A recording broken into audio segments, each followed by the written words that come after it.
centuries, you've been the sick baby of the world. Poverty, death, insecurity, diseases, and evil have remained your identity. Darkness has covered you, and gross darkness your people. But arise now, Africa.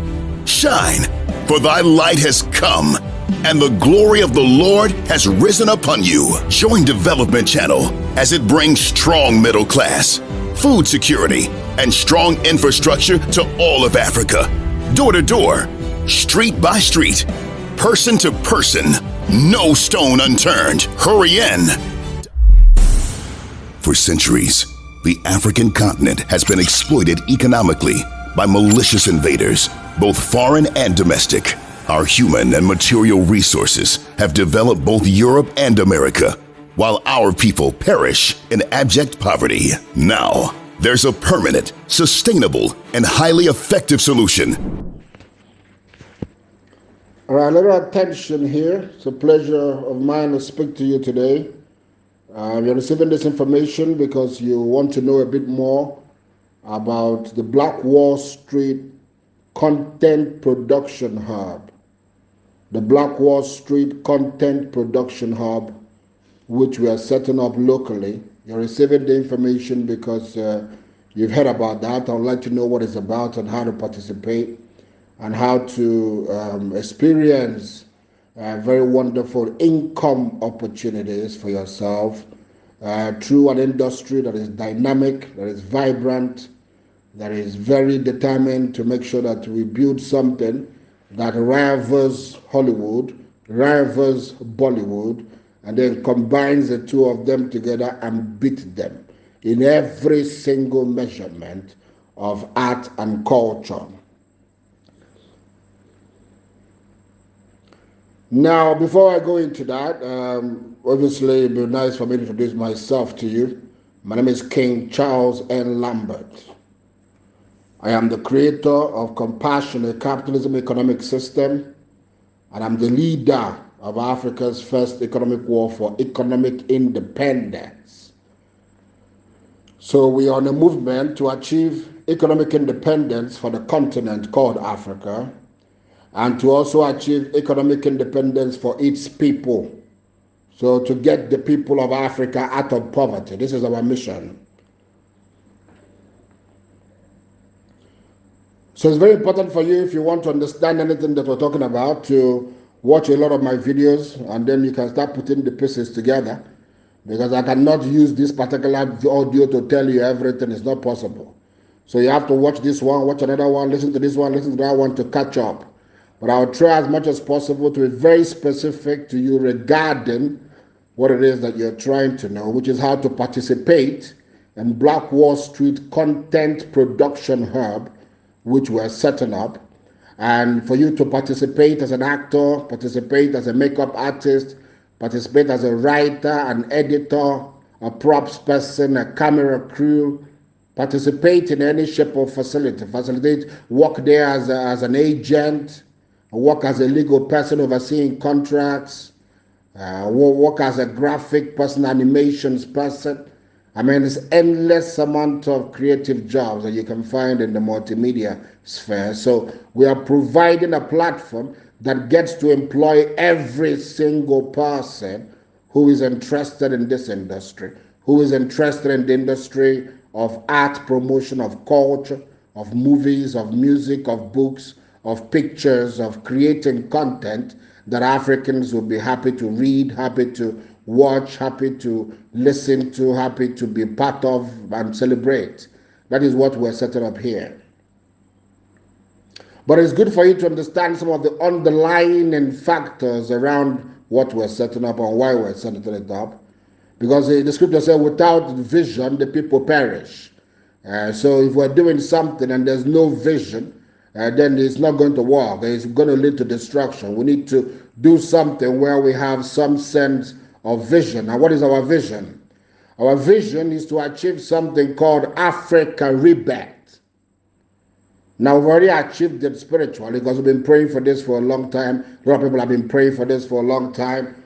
So something we've already achieved spiritually. Now we are back to execute it, the rebirth of Africa, where Africa becomes a superpower, where Africa is no longer synonymous with poverty, it's not synonymous with death and diseases and all that kind of stuff. So for us to do that, it's called Africa rebirth. We need to have a new sense of direction from what Europeans brought to us. Yeah, you see, we're not normal right now. We are very abnormal people in our society. We live here, but we're abnormal. We're abnormal because some people brought us a system. And most of us don't understand we're abnormal. We are very abnormal right now. I'll go into that with you in a few minutes. But we're abnormal because they brought us a system that is foreign to us. So Africa rebirth means we're now going to create our own system back to how it's supposed to function. And it's a very long journey. So I ask you to come, understand what we're doing, and plug yourself into it properly. It's not a place where you come to grab some quick money or look for some quick thing. It's not this kind of environment. It's a place where you join and you know it's a lifetime mission. It is a legacy you want to pass to your children's children. It is a thing that you join, and you join with the understanding that you are in here for the long term. So you come in with the mindset of a builder, somebody who wants to see Africa changed completely. Because when Africa is changed, it affects you, it affects your family, it affects your children, it affects your community. When we say Africa, we're talking about you. When we say Africa, we're talking about your family, your children, your boyfriend, your girlfriend, your mother, your father, your sister, your cousin, your nephew. Those people who are bothering you to help them, support them, is who we're talking about when we talk about the need for Africa rebirth and to put Africa first. So what is it that Europeans have done to us specifically that we're addressing right now? Because most of what our movement is about is addressing those things that are wrong, that were imported, that is not working for us, and we change it. For instance, I brought a new economic system that is called compassionate capitalism. That economic system is empowering to the consumer. We have changed the economic system from capitalism, which Europeans brought. Now we have brought something different that is called compassionate capitalism, which appeals to the African because it's the bottom-up economic system. It's for the downtrodden, this economic system. It's not the economic system of the billionaires, the trillionaires. It's not. It's the economic system of the common man. And that is compassionate capitalism. So Africa really is going to enjoy and benefit and profit and heavily smile from that one. But then there are other areas too where we have brought different things to try and change our society. So it's important for you to understand what is it that Europeans did to us. You can Google this by yourself and see the effect. There are three key areas that Europeans destroyed us as a people, Africans. Of course, you should know that they divided us by making you say it right now that I'm Nigerian. I'm not Nigerian, my friend. I'm an African. And somebody says Uganda. No, that's a European name. You are, repeat, you are an African. They came with those countries. Those are fake, stupid labels. Reject them. So when you accept the labels of those countries, you're still under the European control. You're still under the European manipulation. You need to get under Africa as what you answer, as the only identity that you actually carry. It's only when you do that you are patriotic to that local place you're talking about. Because we profit together. It's how we were before they brought selfishness. We didn't know selfishness before as Africans. We profit together. And we're bringing that back. So Europeans destroyed us in three ways. Number one way they destroyed us was they destroyed us economically. They finished us there. They made us poor people. I have a lot of materials and videos which I've made explaining that, breaking that down in so many different ways. So this is not the conversation for today, but you can go and read all my videos, watch everything, go through the things I've been putting out there, and you will learn exactly how they destroyed us economically and turned us to poor people by using a principle I call suck and dump. What does that mean? They suck our natural resources, meaning they get it at very cheap, at next to nothing. They don't pay real value for the natural resources. They suck it. So they suck us there because they're depriving us. Then they dump. What is that? They bring their imported products, things they have made abroad, and they give it to us and we buy it. So that's a double way to keep somebody in poverty. That is double barrel poverty. You cheat me in the natural resources, you force me to also buy your finished products with my little money. Damn! How do you do that to your fellow human being? But that is economic. That's what we have discovered there, and we have found solution to remove that thing called suck and dump with a solution known as trap and reinvest. It's not time for me to go into that. Now, Europeans also destroyed us politically. Totally. They've destroyed the whole environment. But I always say, politically is the last one to go. You have to leave that alone. Why? Because when you control the other two areas that destroyed us, which is what? Which is economics and culture. So it's 3 levels of distraction. This is according to data out there. It has nothing to do with me. They said the 3 levels of distraction based on outside data, what Europeans did to Africa. This is on Google. You can Google it yourself, research. This is not my idea or my opinion. They said they destroyed us economically. This is what's out there. Research concluded evidence by the whole world. These people destroyed them economically, destroyed them politically, then destroyed them culturally. This audio is about me talking about the cultural destruction of Africa.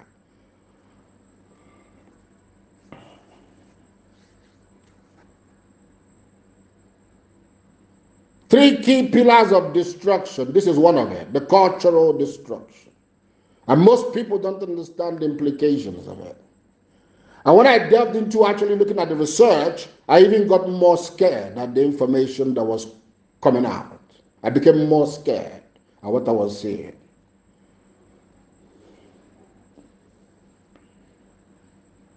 So we need to look into our cultural position and see what they did there, because they said that they destroyed us in 3 ways. I didn't say, this is data.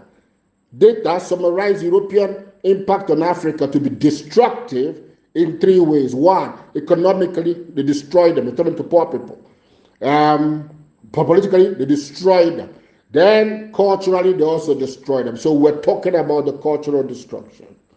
There's another person, a philosopher, that I actually, the whole world respects a lot of philosophers.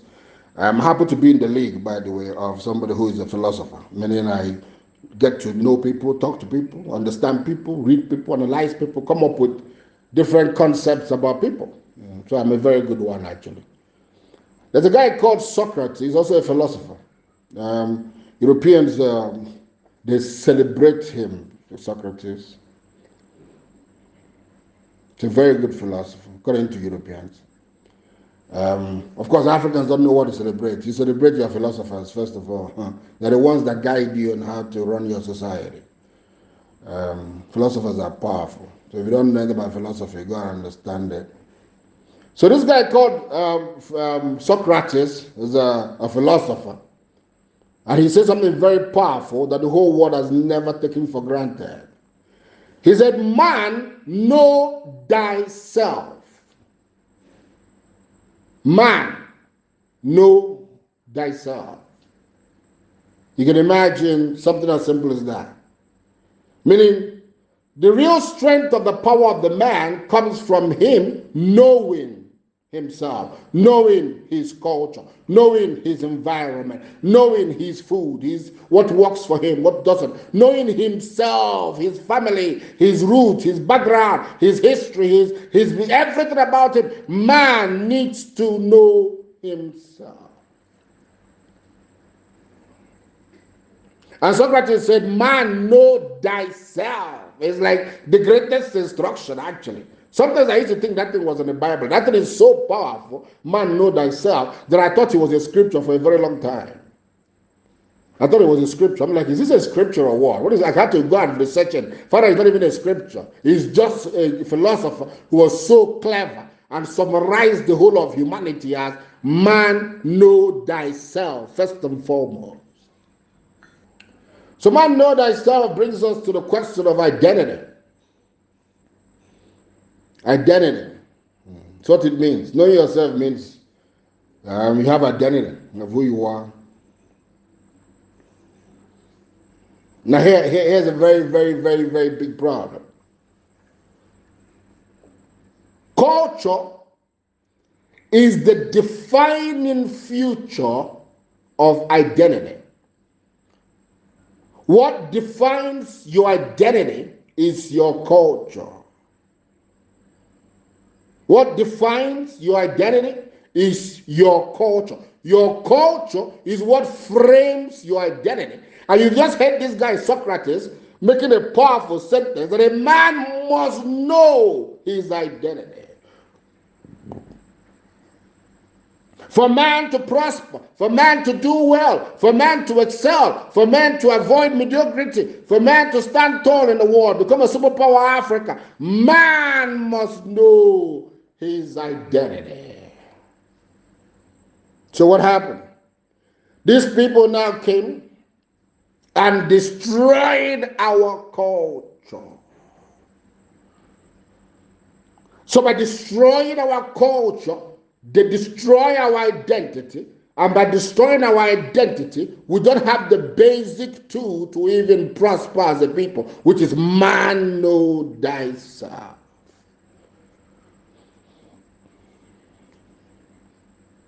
So you see, we have a lot of work to do with Africa's culture.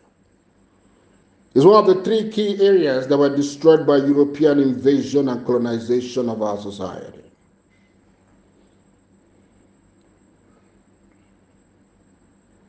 And this is what we're going to have to do. But before I go into that, and how we're going to approach the fact that the restoration of our identity is vital to our survival, to our existence as a people, we must restore our identity, restore our culture. But here are some basic issues that come from loss of identity. Then you see whether Africa is looking like it. Just listen to this. If there's a loss of identity, this is what they say will happen. These are not my things. You understand that I'm not the one. I just interpret data for you. I didn't make what I'm about to tell you now. I did not come up with any of it. It says when society loses identity, this is what happens there. Number one, the people now have a very low self-esteem. They now think that what is foreign is of more value. So they pay more for what is foreign. They have been brainwashed into thinking that they don't have identity. By destroying their culture, they have no identity. And because they have no identity, they're inferior to somebody who has identity. So they say, hey, your things are way more superior than mine. So that's why we give them our money. We buy their products. Whatever they say is right. Whatever they bring is correct. And they exploit us even more from there. Why? Because we lost our identity, because our culture was destroyed. Number two, it says the loss of identity in society brings reduced social cohesion. Can you imagine? We reduce our interaction as a people when our culture is destroyed, when we don't have identity. The social cohesion would not be there if there's no. And look at Africa right now. The good times were the days of our forefathers. Those are not the stories that are told. There were good times when people come together, when villages have wrestling and people meet and people had a social cohesion. Marriages were a thing of joy and communities would gather together. There was social cohesion. It's now story. Those are now stories.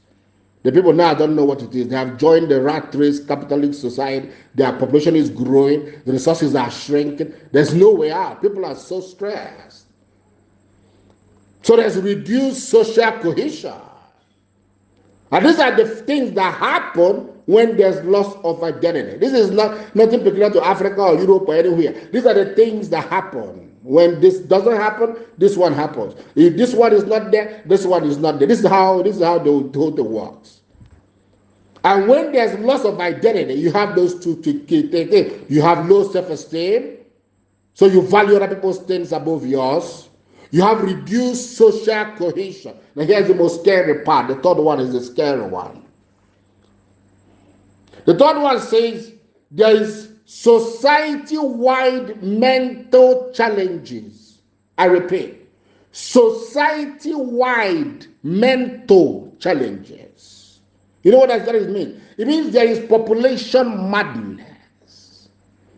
Loss of identity on such a scale of society will bring madness out of the people. Not a person or two or three or four. The people will go berserk. And if you look at the African and how they behave, and how we treat our society, and how we treat each other, you can see that people here have actually lost it. They're actually mad.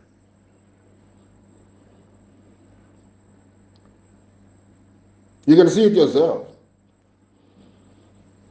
So by simply restoring our culture, restoring our identity, through restoring our culture, we help our society heal away from madness. We become the people that cured madness in African society and brought peace back to the people.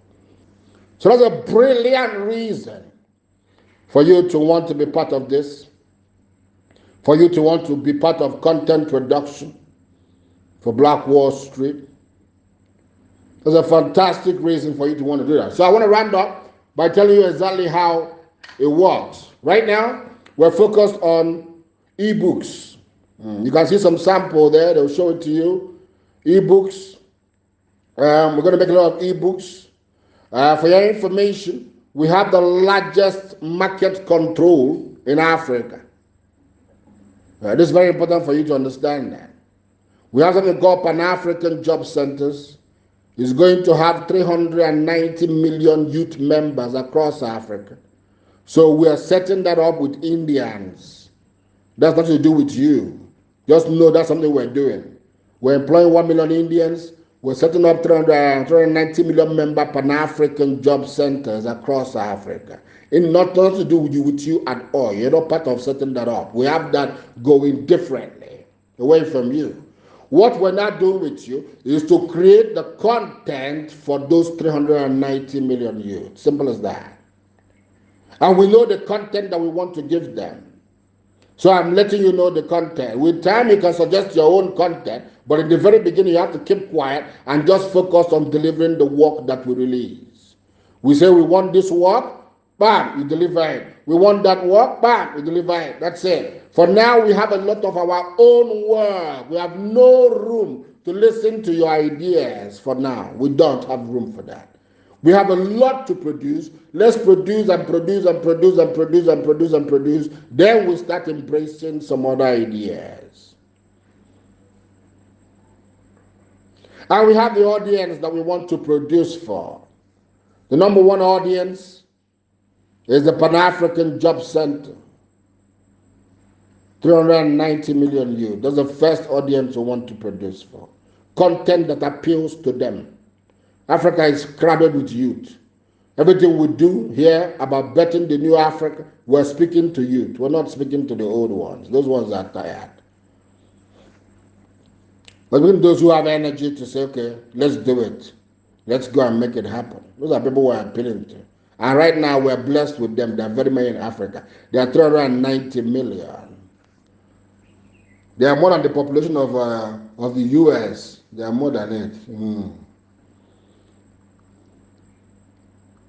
So we're going to give them ebooks. Then we're going to give them work-based training. It's a video, but it's based on work. So what does that mean? Somebody wants to show you how to lay a bricklayer. Because see, we're building Africa from everywhere in our own plan. Black Wall Street, Africa rebirth. It's also different from what you've come to do. You've come to do, stay where you've come to do, produce content. But it's good for you to understand a little bit of other things that we have that are working in tandem with what you've come to do, that makes what you've come to do become realistic and become massive and become efficient. So we have a lot of stuff that's going on that stirs up the Africans in different directions that benefits you. So right now, we want to create a lot of jobs. We want people to be able to watch that job in a video and be able to do it wherever they are. So somebody who is in West Africa can watch and know how to paint the wall because they watch the video of how to paint. Somebody can watch the video of how to lay a brick and they say, this is how to lay a brick. So we want to make African youth become professionals by giving them hands-on job training. They bored these people with all those academics they do in African universities and all that. They have bored them. Paper, talk, grammar, no practical. We want to flood the youth with practical videos. How to watch CCTV, how to monitor the camera, latest stuff. They learn how to do it practically, not about what book they went and read and crammed. Very stupid system of education. Very stupid. Too stupid, actually. One of the most stupid things going on in Africa is that level of system of education. We want the people to be engaged productively. We're educating them to make productive commitment to society. We're educating them to make economic contribution. What is the point of the education? If it's not leading the people to make economic contribution, what is the point? So we want to train the people to make economic contributions, to run factories, to build things, to put things together, to provide service, to know how to deliver something that is needed. Not to go and cram something somewhere, then take a pen and fill some paper with what you have crammed and you say the person is educated. Must be out of your mind. So we're going to restore the identity of the Africans by restoring the culture, period. We have no single reason why we shouldn't. We have no reason at all why we shouldn't. What reason do we have? If you understand that our loss of cultural identity has led us to low self-esteem, led us to reduce social cohesion, and led us to society madness, you're determined with the last blood in you for Africa's culture to be restored, period. So ebooks and the work-based training videos, those are the two things we're going with. We know why we're giving that to our youth. We know how it works in our system. We know how the youths have to first read the ebooks. And the ebooks right now, we also have a team that's called Vices That Ruin. We're highlighting vices that ruin, and we highlight it properly. We don't highlight it like hypocrites. We don't. If we tell you that, the person got turned on, we describe how he got turned on. We show you, we're real to the youth. We're not hypocrites. And we're teaching them vices, but we're very authentic in the process. So we don't need no hypocrites around us at all. We don't need any. We want the youth to feel what we're talking about. And we're discussing vices, but we're going to practically discuss it in a proper way where there's no hold back with describing what is happening and showing pictures and letting people see. This is exactly what it is. Because for your information, but people that like to write fictional stories, let me tell you, if you're a person who is into fictional stories, you're wasting your time in Africa right now. Africans don't like fiction. It's a European thing. Don't bring it here. First of all, we have a lot of stories that we're not telling of what's going on. Two, the people are not interested in what is not true. So everything we publish, we have to verify that story. Period. We cannot deceive the people with something called fiction. No, we only tell stories that are real. Period. This is our policy. We don't need to explain it to you. I'm trying to explain it, but please don't let me ever explain it. If it's not real, we don't want to tell the story. There's a lot of story to be told. We have forgotten who we are. We don't have stories about our fathers, our forefathers, the president, how they became this, what happened, how did the British come, how did the French come, who took what, how did we become like this. We don't know ourselves, my friend. We don't tell our story. We're still following the story of Europeans. We're still following their story. We're not telling our story. So let's start to tell our story first. And I guarantee you our story will be very much of interest to our people. In fact, the way that you blow up a proper industry is by having a movement of the people looking for themselves.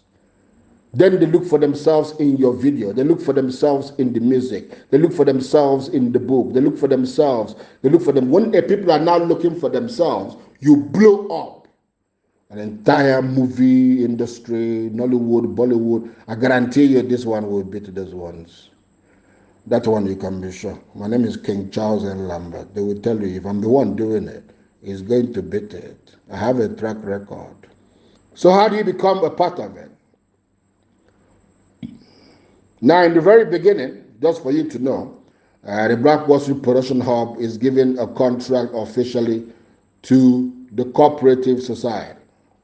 The Cooperative Society is where all the people come under. So the Production Hub has a Cooperative Society.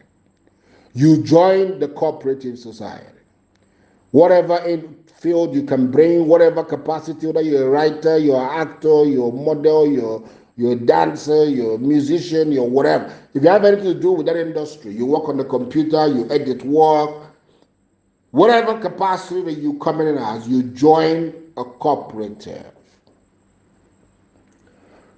So we're making sure that the cooperative is numbered. Normally, the only rule in cooperative, we're breaking that rule. The cooperative is supposed to be limitless. We're making this one limited.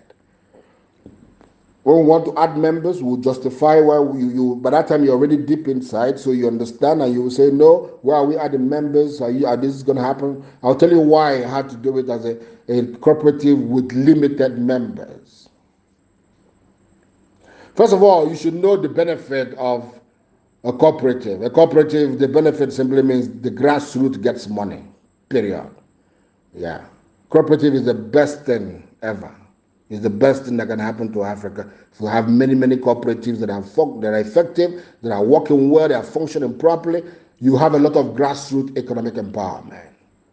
So we're approaching this whole industry that we're creating called Afrowood, right now being run by Black Wall Street Production Hub. This Black Wall Street Production Hub is forming a cooperative of people who are all going to work in that industry. That's how you join this thing at all. By coming into the cooperative means we're leveraging on our all. Now we're members, we're a group now. You will become a group, and we're in this thing together that's called Afrowood, which our vision has already been established in this audio to you. You've understood what our mission is together. Is to restore the African culture. And you're in it for long term. You're not here to grab $2 and run off. You're here to relax and build with us. So that means you're going to contribute your own resources into it. Yeah, you're contributing your resources. That's how you become a stakeholder in a cooperative. It's not if it's free, then it's not a cooperative. It's a cooperative because you come in and you're a contributor to what we are building together. So we have 4 levels of contributors in a cooperative. The number is limited. We know the number that we know, maximum number of members. Now we walk through 20 directors because right now we have 560 titles we have to produce. That's a lot, like right now, not in the next 1 year. Like we should be shooting pictures, finishing for, we have 560 titles. So that's very serious work. So we want people who are coming in to come in with understanding that even 2,000 people working in this thing is not enough. But we're going to peg the number around those numbers, 2,000 people, something around that, 1,000 people. They'll let you know. We'll keep the numbers between communication. So it's a cooperative. The biggest benefit of cooperative is that the blessing gets to the common man. That is why it's a wonderful system. It's not that some rich guy at the top makes all the money, the rest are rubbish people that are struggling and suffering. No. We want the custodian of that thing called Afrowood that has beaten Hollywood or has rivaled Bollywood. We want the people who are benefiting from it to be a common person, because the person is a member of a cooperative of the people who work in that industry. So there are 4 levels of membership. If you're a member, even on the lowest level, you're guaranteed 1 job per month. It could be to come and smile if you're an actor or a model. Whatever it is that you are asked to come and do for a project, whatever it is. It could also be that you have a 3 days walk, whatever. They'll post, these directors that will post. The way we function, we have 20 directors.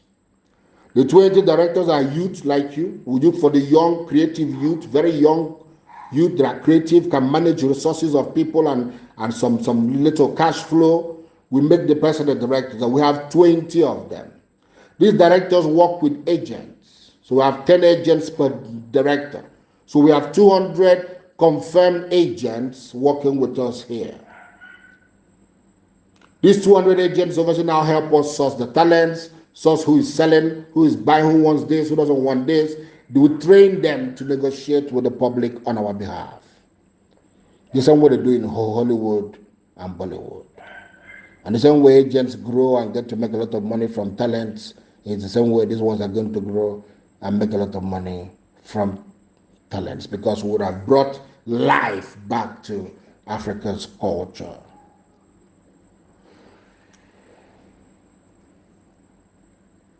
Now, but Black Wall Street is committed, because of our Pan-African Job Center need, to provide the initial contract. That initial contract will see somewhere between $1.5 to $2 million every month available for work. Yeah. To produce our 560 titles, to produce us more titles. We're going to spread a franchise known as Afrowood Cinemas. For your information, Africa has a deficit, massive deficit. I've forgotten the numbers. We're serving, like, if you check one of our key work, you see where I mentioned the numbers there. I think Afrowood Cinema, but the whole idea is that we're having like one cinema serves 700,000 people. So that's ridiculous. I think the numbers are supposed to be way less, supposed to be like 1 to 20,000 or 30,000, and Africa has like 1 to 700,000. So it's ridiculous. We're going to build our villages, obviously. So we're going to build out these franchise cinemas all across Africa. Content to be required for all those franchise cinemas, week in, week out, telling the African story. But for now, there's a guarantee, as we're kicking off, of $1.5 million to $2 million of production cost budget. So you have to come in and take a part of that. If you do one project, anything you do for the month, which you're guaranteed, you're going to make $1 million shillings. Yeah, $270, somewhere around that. Every single project you do, you get a minimum of 1 million shillings. We want to make sure our people are millionaires. Simple as that. People who are in a cooperative, every time they make a move, $1 million shillings is somewhere coming out of it. 1 million shillings. We want to make you always have 1 million shillings. That's it. It brings a lot of credibility to the industry. It brings a lot of awareness and self-sustenance and pride. So that's why we're doing it. Why are we doing it? So that because it's going to empower you. If it empowers you, you'll be more committed to what we're talking about. You will follow it more, you will explain more, you will bring family members in, you will bring, so it's to our benefit that you're doing well. Don't worry about it. Why do they want me to do well? Yeah, we want you to do well. It's to our benefit. It grows the cause. The cause is you and your family becoming better. It makes Africa look great. So there are 4 levels of membership, and the minimum persons are guaranteed of 1 job. All right, so important for us to talk about the levels of membership. There are 4 levels. Number 1, in the cooperative, level 1 member is guaranteed of 1 job per month, minimum. You can get 2, 3 if we're too busy, or if what you do is not really required by anybody else, you get more jobs. But every job minimum gives you 1 million shillings. We've already established that.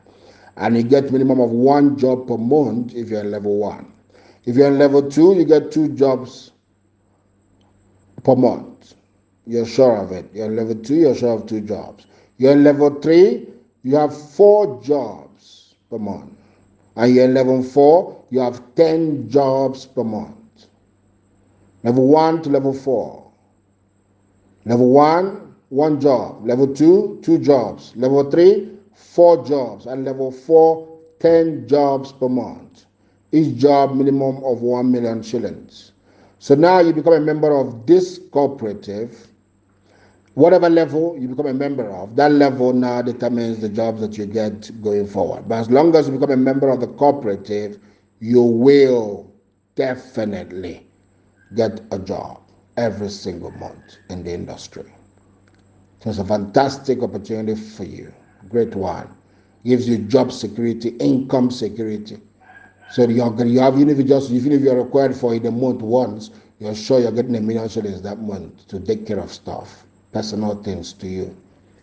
So that's why it's a fantastic opportunity. What is the requirement to come in here? First of all, like I told you, it's a cooperative. So you have to first show support for everything we're doing by buying 2 t-shirts to even apply. Your application gets you investment points. The way we function in the compassionate capitalism economic system is that every time you buy a product, you get investment points. Every time you buy a product, you're empowered to make investment.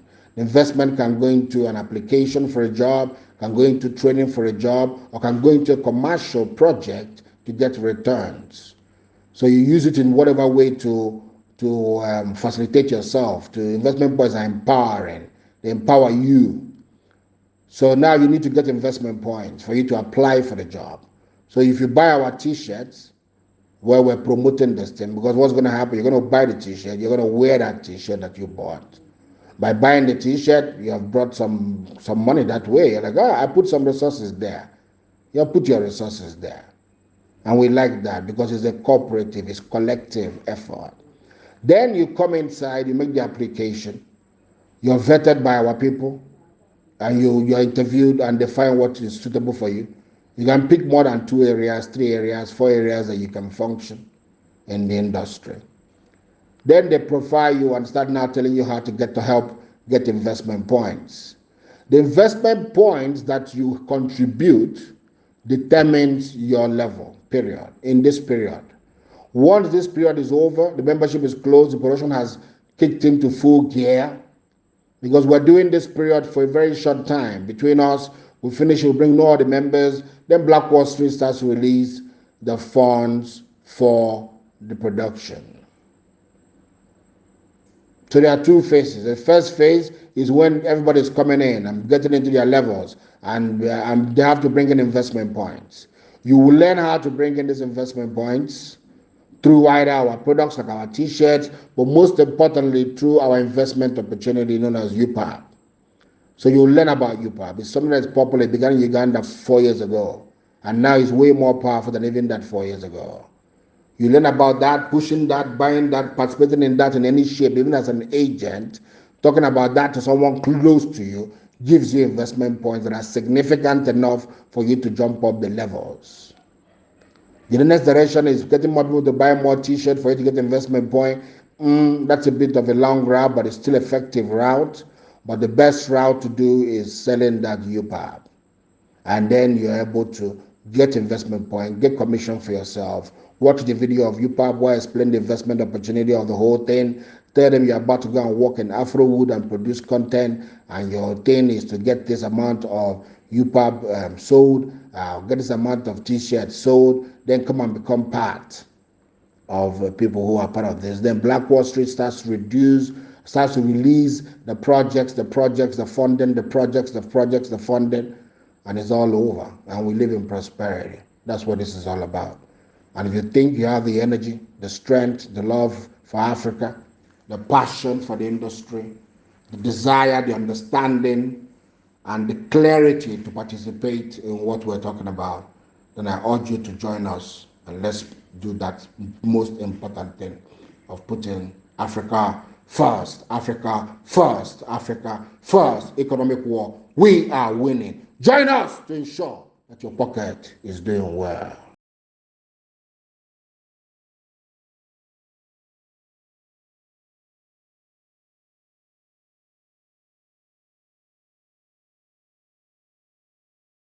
Spread the word. The kingdom of the God of Abraham is here. A new world of compassionate capitalism.